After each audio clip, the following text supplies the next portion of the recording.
Brilliant. I think we're recording. Welcome to the podcast, Delighted Dr. to John. be here. Delighted to be here, Ryan. Thanks, Emil. And I know that we've been back and forth over the last few days trying to make this happen. So it's great that we're both here and able to have a chat. Yeah, sorry about that. That's the No, way, no worries. No way worries. my life goes a little bit. Sorry, it's a bit chaotic, isn't it, at times? Yeah.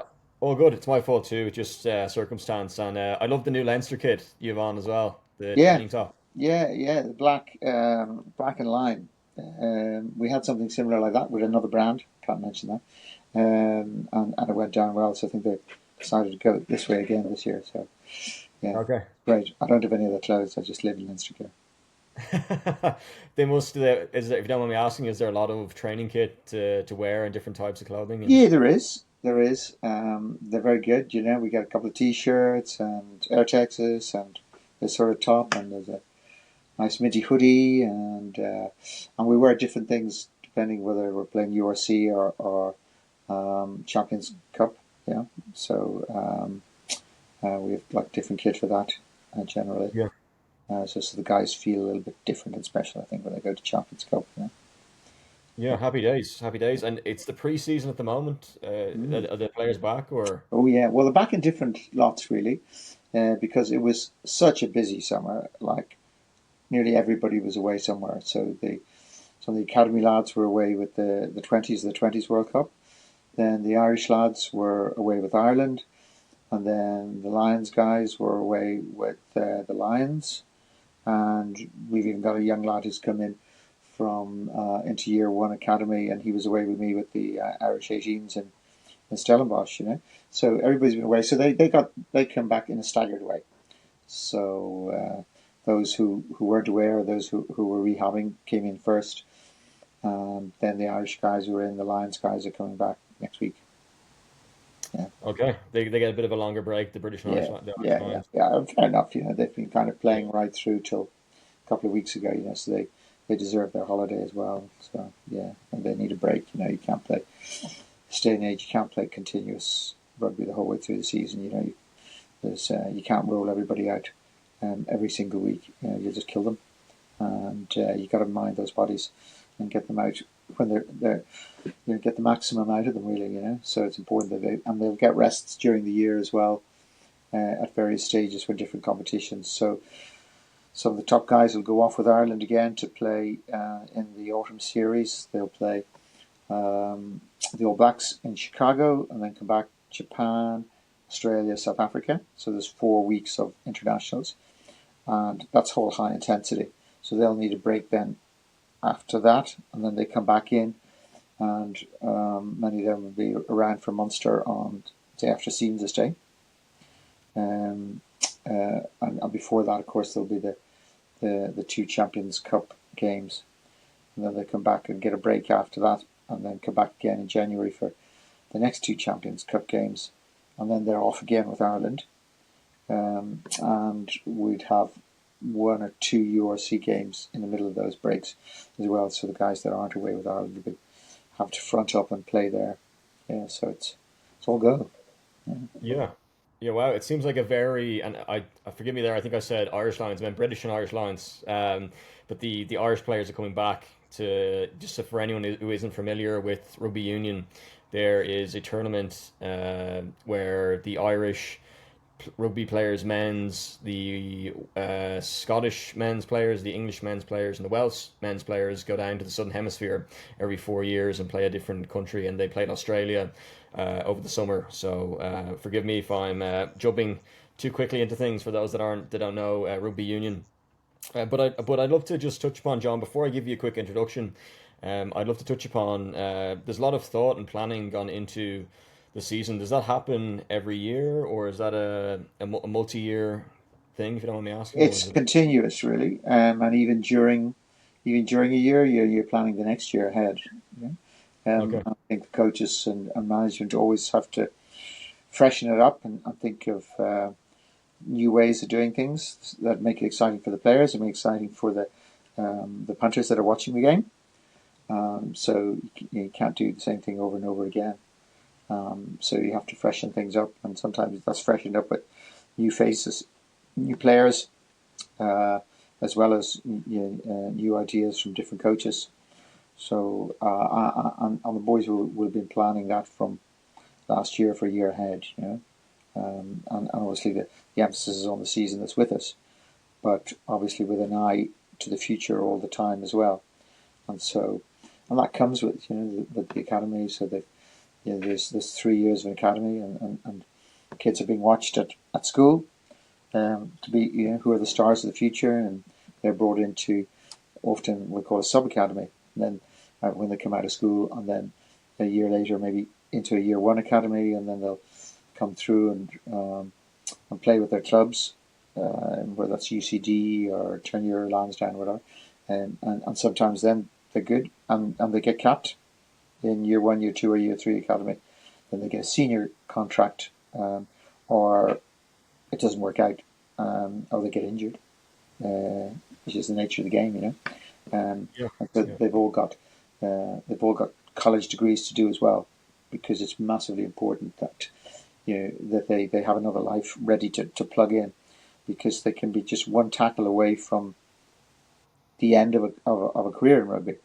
And if they've spent 3 years of their life just doing that, they get one bad knee injury or whatever, that's career ending. And they've not had a degree to plug into. That's bad news.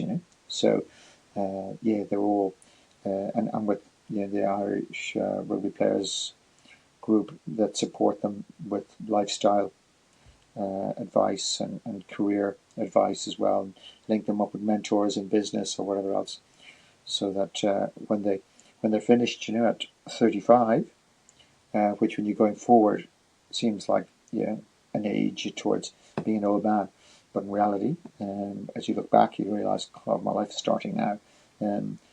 So it's important that they're ready to go and plug into whether that be a career that continues in rugby, say as a coach or in management, or whether that be as a teacher and coaching in schools, or whether they leave rugby completely and take their career going forward based on whatever degree they did in college during their rugby time.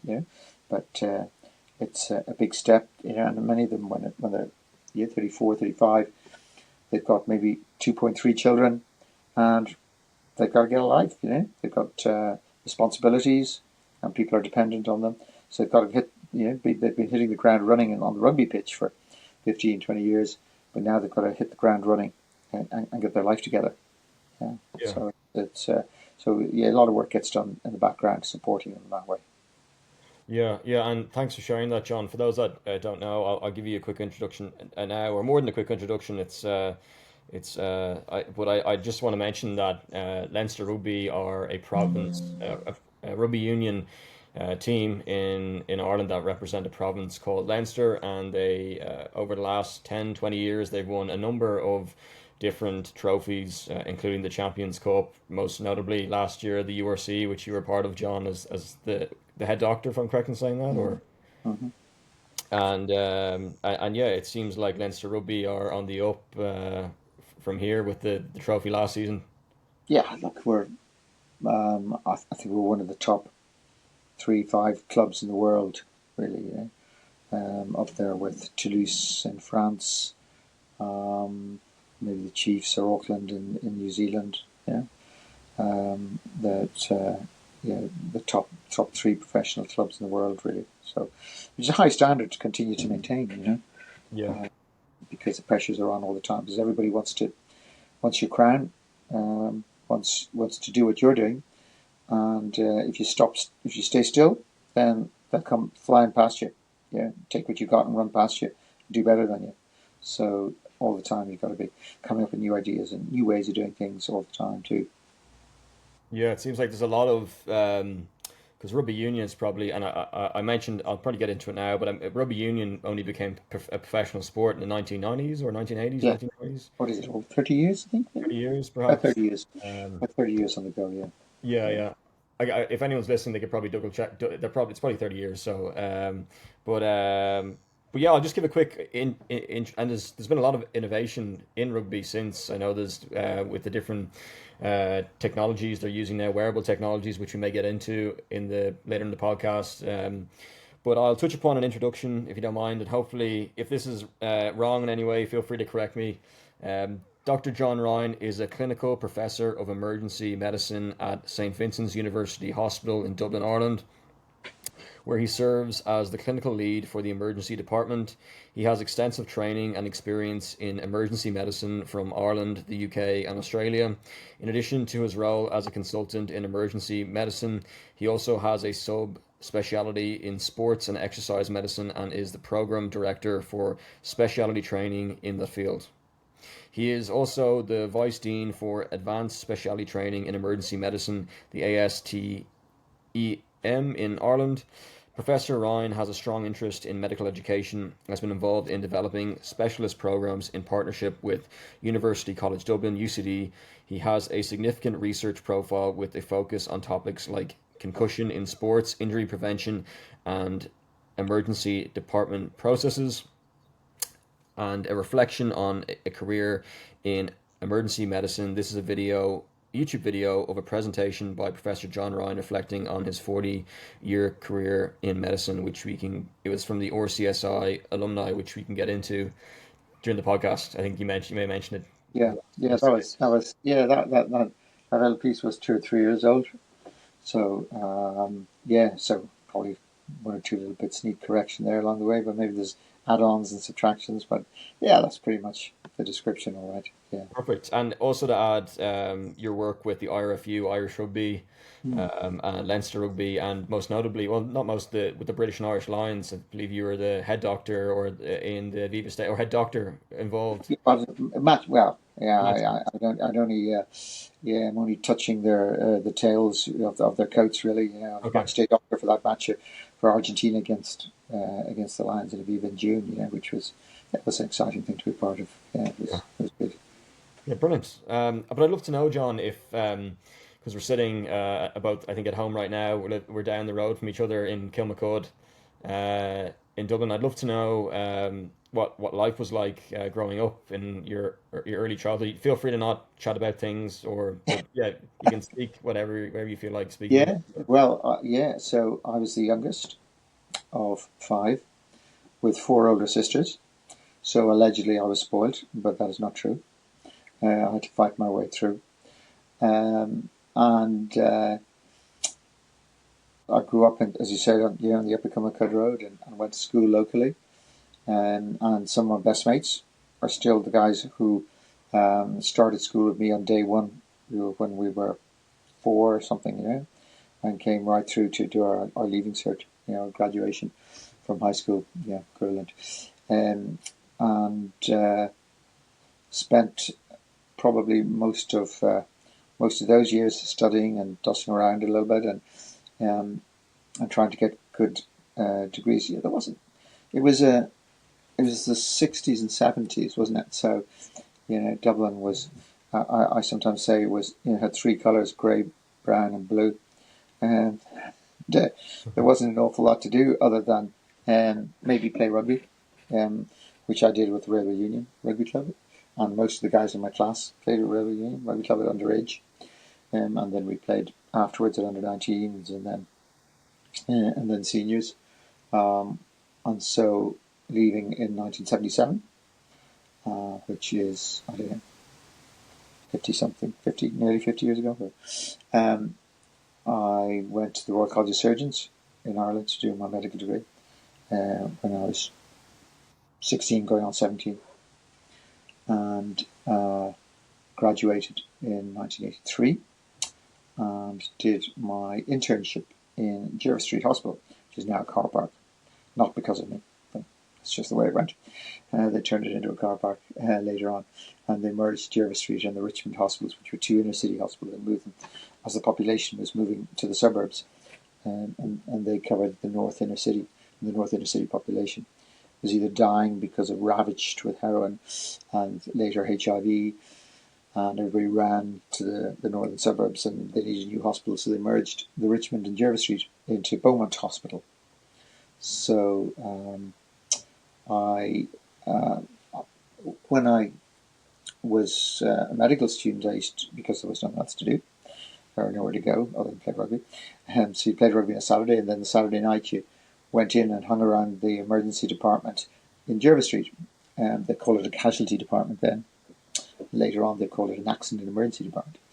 And I was pretty lucky. I met with it under the tutelage of a guy called Leo Vella, who was first consultant in Ireland in emergency medicine. And he probably inspired me a little bit. So I spent 3 years in Jervis Street working there, playing a bit of rugby, and having spent all my medical student Saturday nights stitching guys up from whatever, fights and late nights in inner city Dublin, and looking after heroin addicts. I thought that was a cool way of life. I was sent to a guy up in the north of Ireland who was the guy leading the Royal Victoria Hospital, which, if you remember the time, that was kind of early 80s. It was sort of war-torn Northern Ireland. A guy called William Rutherford, absolute gentleman. And he gave me career advice on how, because I wanted to be like Leo Vella and I wanted to be like William Rutherford to be a consultant in emergency medicine. So he gave me advice about how to do exams and what jobs I should do and how I should progress my career, because specialty training in emergency medicine, as we know today, as I lead for advanced specialty training in emergency medicine in Ireland, that didn't really kind of exist back then. So we had to forge my own way a little bit. So I ended up working around all the hospitals in Dublin, Temple Street, and for paediatric emergency department there. And then I spent some time in Waterford, and came back to Dublin to St. Vincent's, where I now work as what they call a registrar, after about 4 or 5 years graduate. All the time hoping that they were going to start a training program in emergency medicine. And I got my postgraduate exams in emergency medicine that the Royal College of Surgeons in Edinburgh had started. That sort of a sort of quasi training program, but had a credentialing exam. So I got a fellowship at the Royal College of Surgeons of Edinburgh in accident and emergency medicine, as it was known then. I moved to James's, and I worked in anaesthetics in James's. And then I moved to Beaumont, which was the merger of, and met old friends from Jervis Street who had moved to Beaumont again.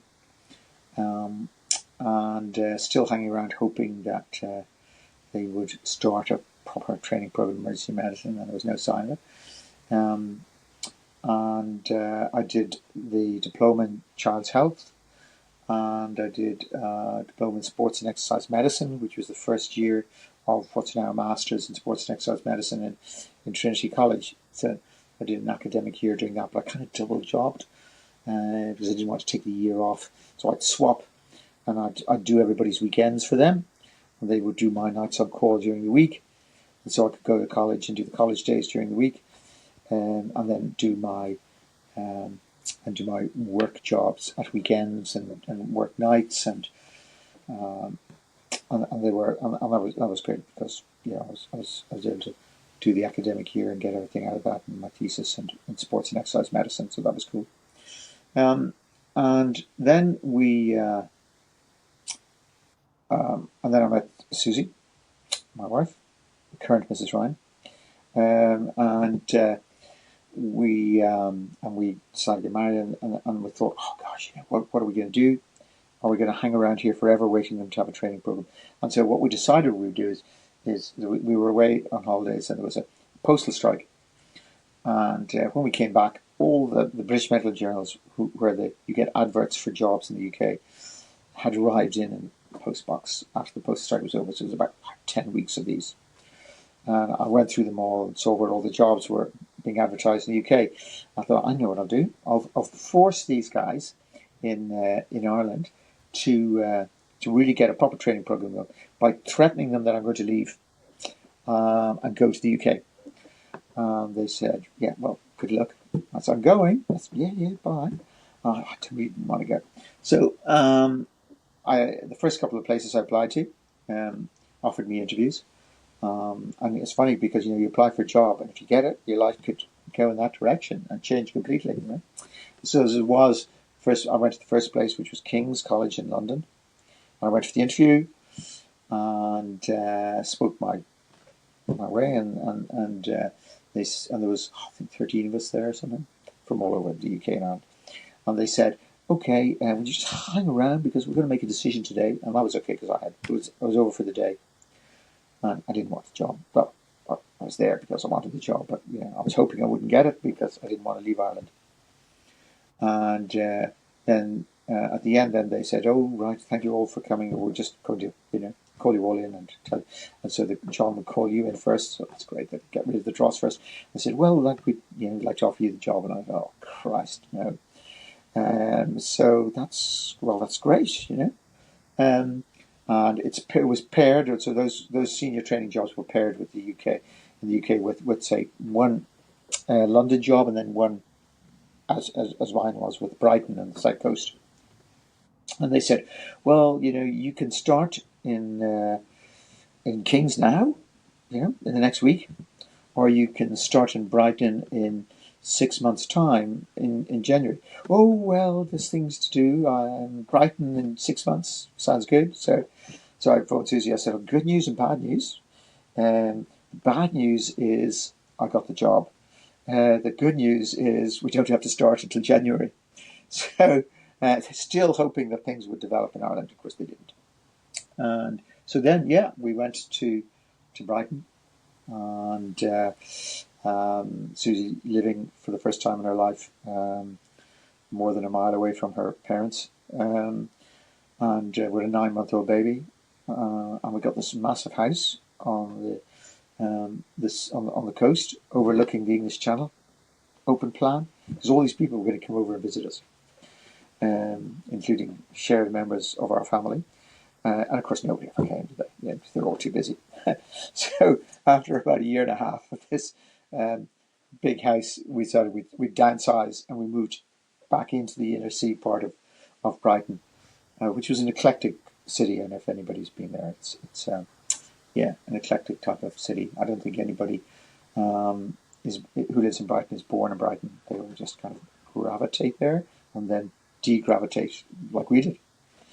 So, and then we moved to London, and to King's College in London, and lived in southeast London, which was another way of life again completely. We're surrounded by Peckham to the north, Camberwell, Brixton to the west, East Dulwich to the east, and Crystal Palace to the south, and we're virtually on an island of little affluence in West Dulwich, surrounded by this poverty and deprivation, and it was inner city, sub-Saharan Africa, quite a different catchment population, with all its own problems of sickle cell disease and all sorts of diseases that come with that population, as well as second generation Jamaicans and so on. So I was appointed a consultant in King's, and that was exciting. But London didn't do it for us, I have to say. I'm not sure it was the attractive place that maybe for some it is now. So we decided to go to Australia to get even more experience. There's always the time we were looking to come back to Ireland, but I thought, well, maybe that time will never come. But if it does come, and if an opportunity comes, we need to be in the best opportunity, in the best position. So we did lots of research and published lots of papers, and we threw ourselves into emergency medicine in the UK. Went to Australia, and that was a fantastic way of life too. Susie's brother, who was living down the road from the hospital where we went to, as it happens, I didn't know. Back then, there was at that stage the internet was only starting, so my geography of Australia was pretty peripheral, and I knew we applied to Westmead Trauma Centre in Western Sydney, and to be honest, I thought Sydney was where Adelaide is, and so, but we were going to Australia, And I remember saying, "Oh, Kenneth, your brother's out there. You should get his address out. Let's see where in Australia he is. Oh, he's in Sydney. Oh, we're going to Sydney. Oh, that's great. Let's have a look at what's his address there." And we looked up on the map. Oh, jeepers, he's like living 3 streets away from the hospital we're going to be working in. It's great. So he met us at the airport, and we stayed with them, and their kids, and we got put up by them until we got our own place. And we spent a year there, saw lots of different parts of Australia, Barrier Reef, and camped up in Newcastle North, and down to Kiama, and watched rugby and got involved in sport. To give you the measure of the time, Leinster schools were touring Australia, and they toured Sydney, and we went out to a place called Dubbo, out beyond Blue Mountains, way out to the west of Sydney, like a couple of hours drive, to see them play, and included people like some fair-haired guy called Leo Cullen, the now Leinster coach, was playing number 8 for Leinster schools, and Peter Smith, and a load of Gibney, and a load of other real legends that people were who were then schoolboys who were going to go on to be real tour de force of rugby, and then all their parents were out with them and stuff. It was kind of exciting to be with them. We were the residents of Australia, and they were out touring. So we were there, and then they met some really wonderful people. So we're talking early mid-90s. So there was a guy there, my mentor Paul Gaudry, who's been over to us and stayed with us loads of times, and his family, and I actually yesterday morning, funny, I know you're not supposed to do this, and I hope there's no Gardaí listening, but I voice dictated a message to him yesterday morning saying, "Oh, 1st of September, and hope you wintered well," because you hadn't been in touch over our summer with him. And said, "Oh, I was on call last night. I'm on call again tonight, and it's busy, and we've got things to do. We've got to get out this year to Sydney and whatever else." And he came back with, as he always did, these philosophical one-liners, which wrote, "Work plus plus plus equals minus minus minus." Which is his way of saying, you're working too much, you're going to have a negative outcome. Too much work leads to negative outcomes. Yeah, but it was he didn't have to say anything. It was just like work plus plus plus equals minus minus. So I went in and I put it on the board in the emergency department. Yeah. I thought, oh, it's cool. It's really typical Paul Gaudry. I got to put that in. So, oops, sorry. Somebody there. There's always somebody else looking for you, isn't there? Anyway,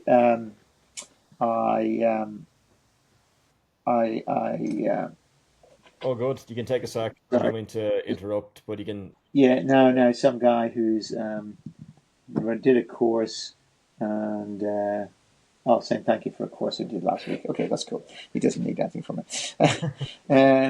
So where was I? Yeah. So then, anyway, when I was in Brighton, am I boring you? Do you want to ask questions? No, this is right. No, I'm just listening. I'm intrigued by a number of different things. So in Australia, Brighton came calling, and they said, "Oh, we're starting the university here, and we need a senior lecturer. We want you to come back and help set up the academic thing." So, and this was yet another step, another career enhancing move, and so I kind of had to knife my way out of Australia, because they like the Irish down there. We're a hard-working force, and we always have been, whether that be America or building the roads of England and Coventry, or going to Australia now as our interns go to Perth. They love us. So I had to knife my way out of there, knifed our way out, came back to Brighton, helped set up that, further developed sports-related stuff, further developed research, and then Cian, our son, was born there, and we were there for 5 years. We bought a really smashing house that had been done up. It was sort of like two up, two down houses at the end of a little street in a place called Kemptown, right one street back from the seafront, street underneath the hospital. And I think Brighton is probably called Brighton because it's bright on. It's an intensely bright city. The sun beams in and reflects up around all the houses, and it's a real sort of sunny southeast equivalent of Wexford, in Ireland for the UK. So that was pleasant. And during that time, we did lots of world tours. The International Conference on Emergency Medicine was held every 2 years. So we used to take kids out of school, and we would go on. And it was always around Easter time, so we'd take them out for a week before school, a week after school, and the 2 weeks of Easter. And then I'd take some study leave, and we'd be away for 5 years. So it was on in Vancouver, so we went to Vancouver, skied in Whistler, then we went to Hawaii, then Hawaii to Perth, then went over to Fraser Island on the east coast of Australia, and then down south of Sydney, and then flew then on to Rome and drove up to San Marino to another conference, and then came back to London. And then another time we started down in Cape Town and did a safari in Cape Town, went to Joburg, and Joburg went to Sydney. We were in Easter Sydney, and then we went to Perth. No, we didn't. We went to Fiji, out to the outer islands of Fiji, and then we flew up to Los Angeles and drove down to San Diego, and then back up and up to San Francisco, and then the conference there and back home. Another time we were in Cairns and drove down from Cairns down to Townsville, down to Brisbane in a little camper van, 4-wheel drive camper van. And so yeah, we used to do that every couple of years all around the world. Now Hong Kong and Thailand, and Borneo. So we got to see the world really with them. Fascinating. Other times the States, conferences in Boston, went all over the States, and so that was all really exciting. And then I think Brighton just became a little. I don't know. It was time to, we need to move now, or it's going to be too late.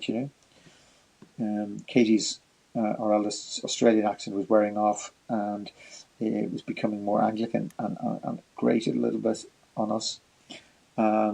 So it was time to try and get back home. So Susie and the kids came home, and I commuted for a year, hoping that things would develop.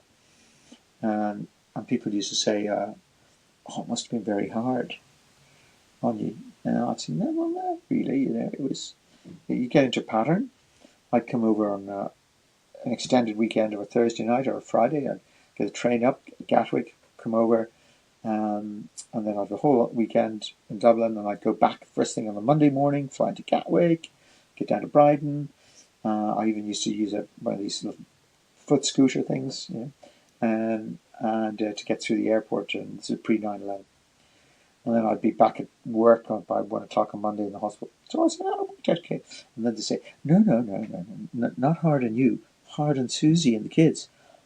Oh, right. So it probably was, in fairness. That she was over here, and she had to find a place for schools, which it was Tiger economy time, and it was pretty nowhere to get your kids in school, right? So it was tricky.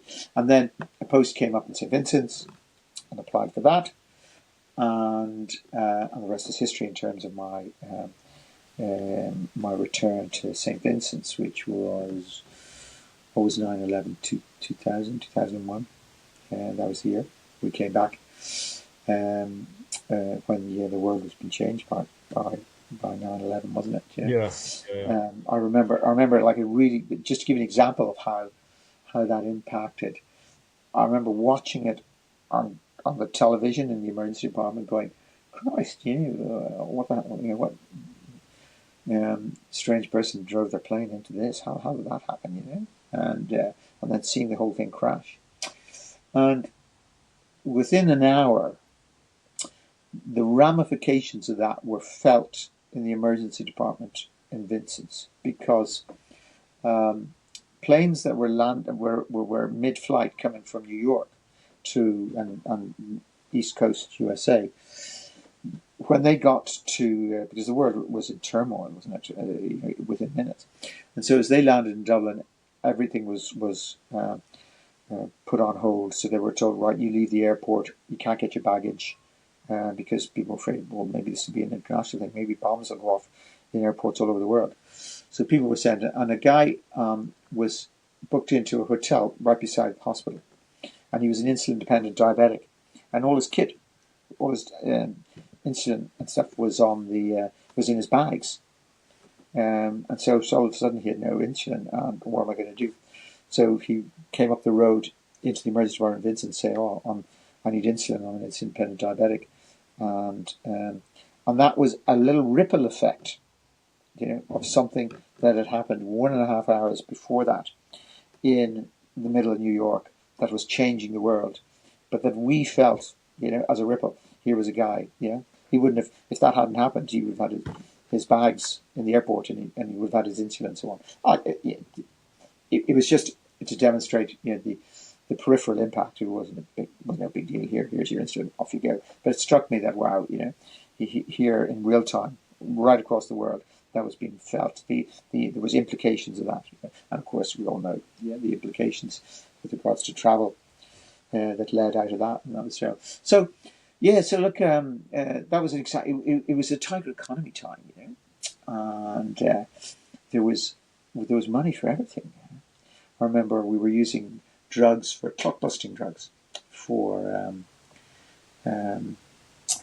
heart attacks, and there was a CENT3 study being published in the Lancet, and this was the way forward. This guy had a heart attack, gave this clot busting drug, bust the clot, and his heart gets the blood back again, and he survives.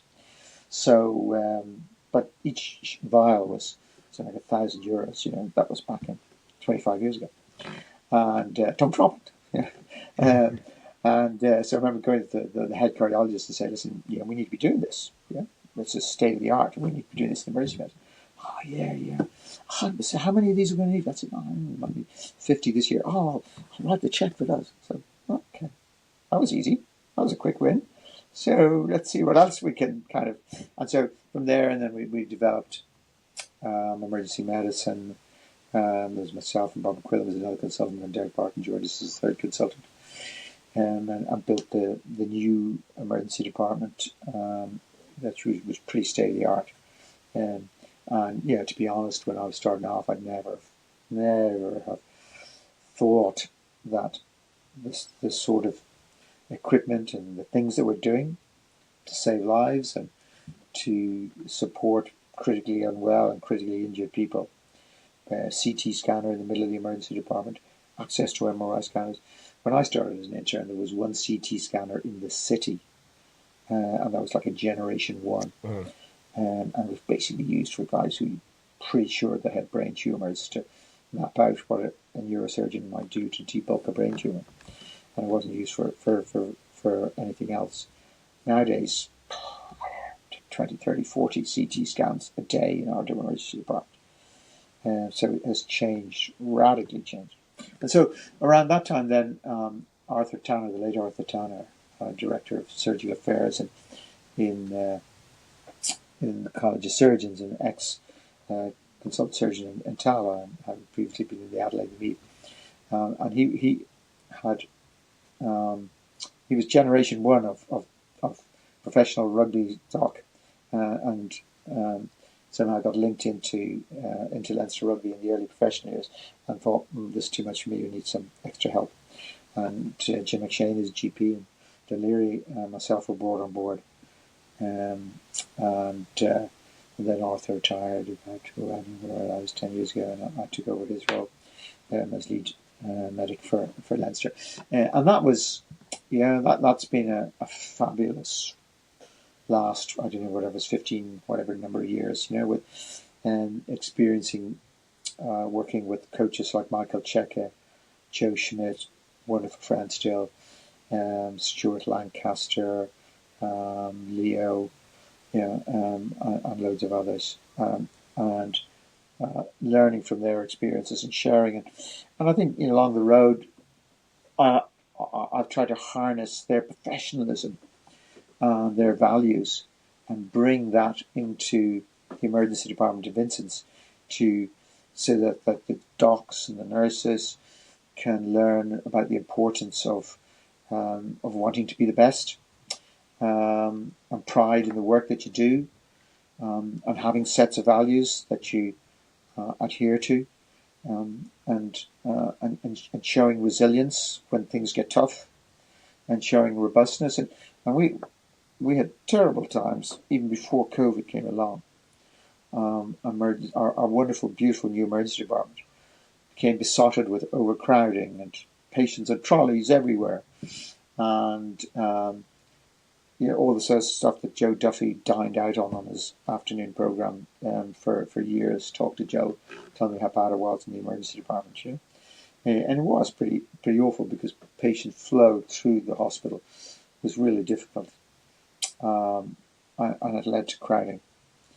So that was difficult, and you needed a robustness and a resilience to be able to overcome that.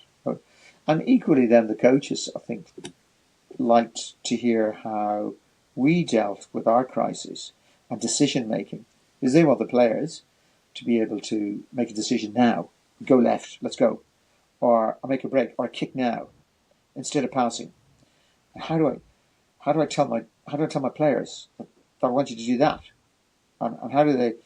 And so they saw me teaching docs to make life event decisions around very sick patients. When do I shock a patient who's going to be in cardiac arrest? When do I give them blood? When do I give them intravenous fluids? When do I give them 200 milligrams of this drug? And what's the decision that makes me do that right now? Because they wanted to harness that and bring it into critical decision making on the field of play.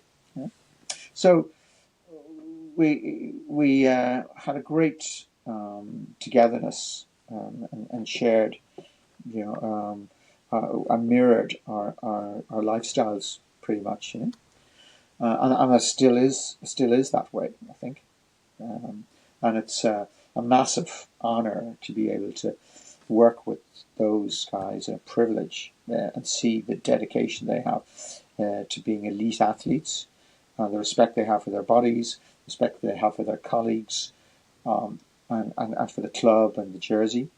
And equally, it's gobsmacking to be able to work in a hospital environment with the colleagues that I have, to see how they're dedicated often to their specialty.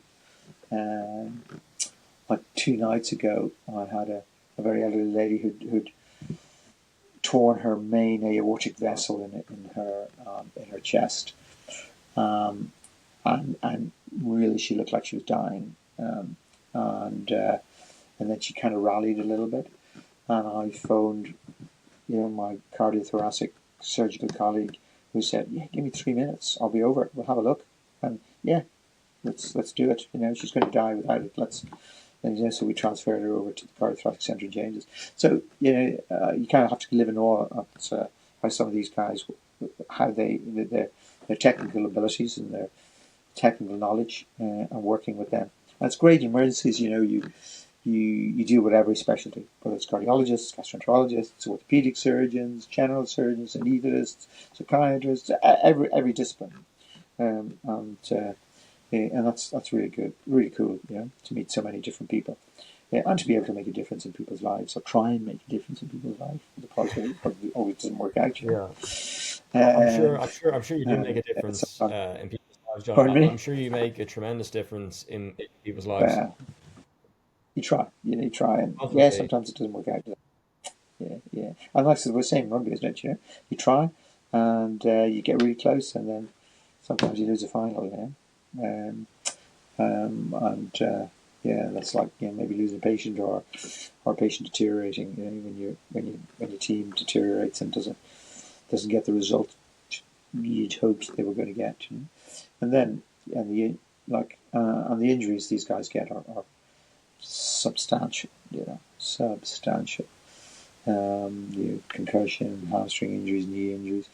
They're really well cared for by our physiotherapists, by our athletic therapists, and there's a massive support group of scientists, really, harnessing data and information about the players to protect them and mind them, and get them to get the most for themselves.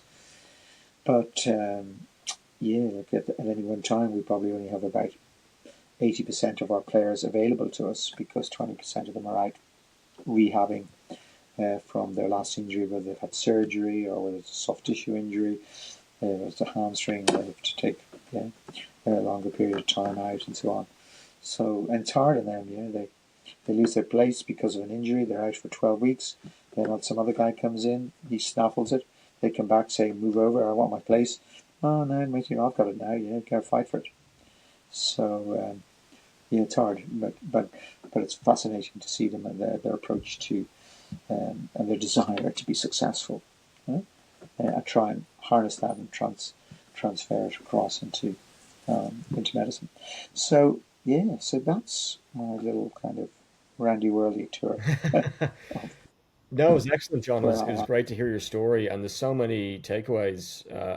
What's fascinating to me is the way you've both been able to transition from location to location, from Ireland to the UK to Australia with a young family, and also your profession as a doctor, and then on top of that, then getting involved in rugby with Leinster Rugby and juggling so many different things at once. I'd love to know. Yeah.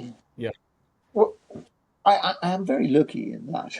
So Susie was sports manager, and your grandparents, met in Railway Union. I met Susie in Railway, and and that was always part of our life, and our way.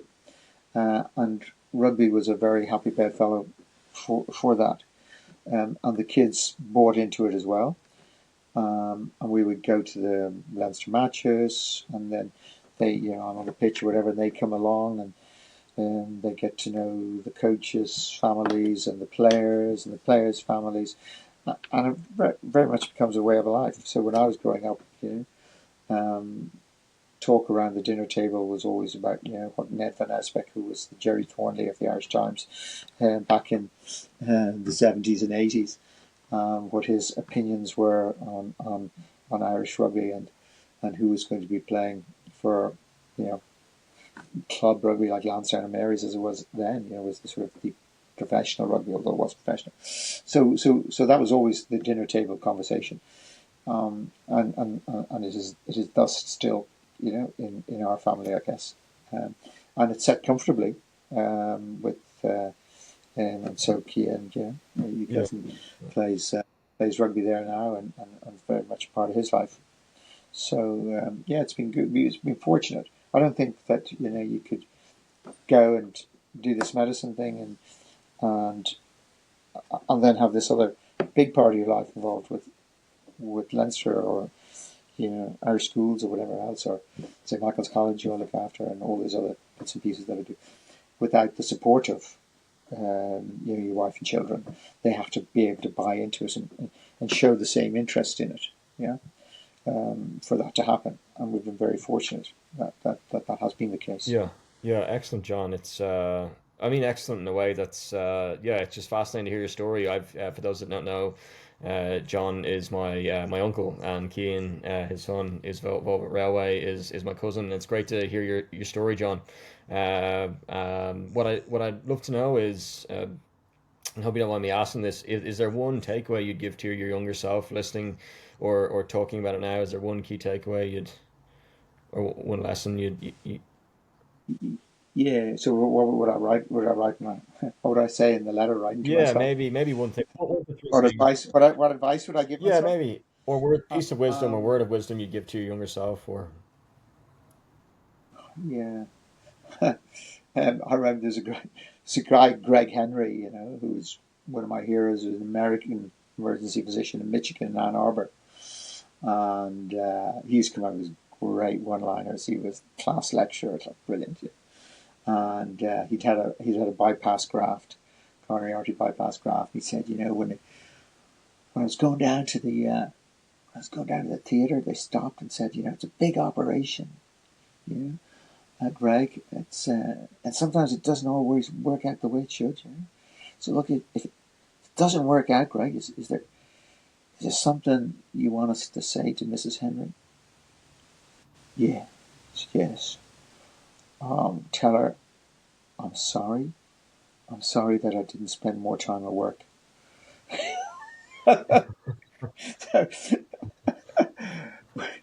Well, to be honest, when you do the research, like the one thing that people say is, sorry, they spent too much time at work. I'm lucky that my work has been my sport, it's not been work, whether that be emergency medicine or rugby. Um, and had I been able to design it, I probably would have. Back then, I would have. It would have looked something like I have. Yeah, working in emergency medicine, work in the hospital down the road from where I grew up, looking after my friends' parents and my parents' friends, because that's a real honour to be able to do that, to be able to make a difference to people's lives, to make a difference to your own people's lives, and to be able to be involved in rugby, at a sort of an international level, at the highest level of the game, and to be able to make a difference there. How cool would that be? So I think that you what I would say probably is never to target something absolutely and completely. Yeah? I think everybody's boat comes in. Yeah? Everybody's boat comes in. But it's a long beach, and the tide brings the boat up. And you might want to go to that little village along the beach there because the lights are really bright there and they look like they're having a bloody great time. And I want to go. I want the boat to land in there, but the tide takes you a little bit further up the beach to another beach, but it's still a beach. Yeah. Yeah, and the sun's still shining, and it's still a great time. So I think people have to realise that go along with the flow, change what you can for the betterment that you can, and try and influence your own direction. But in the knowledge that at the end of the day, your boat's going to come in, and you'll be pretty happy where it lands, and many times you might you'll realise down the road that Christ, that was close, if that boat had come in, where all the lights were bright, I think there was a bomb there last night, I could have been there, and I wasn't. I'm lucky, So yeah, you try and give it a direction. It'll come in. It'll come in for the better place. Yeah. Yeah, I love that, John. It's reassuring to know that someone's boat will always come in. They'll always have their time, or their boat will always come in. So that's a great line. And just I'd love to know before we log off, have you been looking into the Rugby World Cup in 2027 in Sydney or Australia? Have you thinking about? Yeah, yeah, yeah. We are. Yeah, current Mrs. Ryan tells me we're going. So yeah, look. I suppose I'm getting closer and closer to sort of this sort of retirement thing, and I don't know. I don't know what that really looks like. What does retirement look like? And I don't.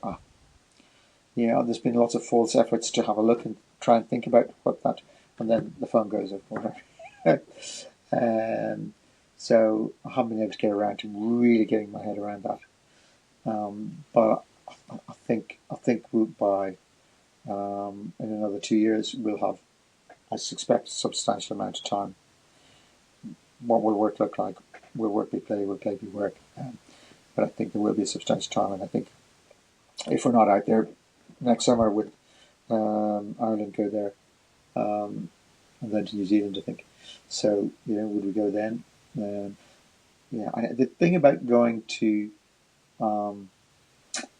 going to Australia on your summer holidays is that you're going to winter, and I'm not a winter person, although I love snowboarding, and I wouldn't miss that at all every year. So I would but if I had a choice of being on the beach in the sun, jumping in warm water, or standing on the side of a cold, really wet rugby pitch, watching an absolute dire game of rugby, give me the beach every day. Yeah. So the thought of doing 3 winters in a row, a winter and then Southern Hemisphere for a winter and then back here for another winter, a bit grim. Yeah. I did 2 weeks in Cape Town there a fortnight ago with the Irish under-18s, and it's dark at 5:30, and it's cold. You know, you wear tops and you FaceTime people back here. Hold on, we're just getting another cocktail in the back garden, and the sun is splitting the stones. And I go, oh. Yeah. So yeah, I don't know. I think I'd need a sizable amount of time. So go to Australia, you want a sizable amount of time so that you can actually go to Cairns or Port Douglas or far north, Cooktown, where it's tropical even in winter time. Yeah. Yeah. So for them, so you'd be getting a summer period down there. Yeah. And you wouldn't be stuck in the winter time of watching a rugby match in Melbourne and then coming back to Yeah. another winter. So we have to look at all those sort of things. Need visiting. Yeah. 100%. But yeah, it's great to chat, John. I know we're coming up on an hour now, but your story has been for any inspiring doctors out there or anyone looking to get into rugby union in the medicine side of things or the sports exercise side of things. How would you recommend? Can they contact you or can they listen to? Uh, Yeah. Sure. Sure. I mean, I think people, if they're that close already that they think they might, I'm sure they know all of what's available. There's a faculty of sports and exercise medicine in Ireland. It's important to be a part of that, and it's important to train and do the courses. Like of course, you ran messaging me about when we run the safe rugby course. There's 3 levels for people wanting to do sort of pitch side and work with elite rugby teams. And there are other equivalent types of pre-hospital care courses available to people who want to play, want to be involved in pre-hospital sports medicine, whether it be Gaelic or soccer or whatever.